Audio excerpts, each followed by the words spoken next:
இப்போ நான் அதெல்லாம் சொல்ல முடியாது. அவரோட எண்ணத்தை நான் இங்கே பிரதிபலித்தேன், அவ்வளவுதான். இல்ல, நான் அவரோட எண்ணத்தை இங்க பிரதிபலித்தேன், அவ்வளவுதான். அரசியல் பேசுவதற்கோ வேற எதையும் பேசுவதற்கோ இது இடம் இல்லைன்றது எனது கருத்து. இல்ல, நீங்க எப்படி புரிஞ்சுக்கிட்டாலும் என்னை பத்தி நான் இங்கே ஒரு தூய்மையான மனதோடு பேசுகிறேன், அவ்வளவுதான். அரசியல் கலக்காத மனதோடு பேசுகிறேன்.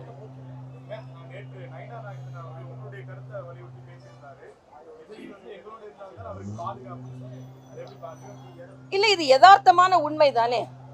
பிரிந்து போகக்கூடாது எதிர் ஓட்டுகள் என்பதில் அண்ணன் நயினார் நாகேந்திரனும் அண்ணன் எடப்பாடி அவர்களும் எல்லாருமே எதிரணியின் ஓட்டுகள் கூட்டாக இருக்க வேண்டும் என்ற ஒரு கோரிக்கையை தொடர்ந்து வைத்துக் கொண்டிருக்கிறார்கள்.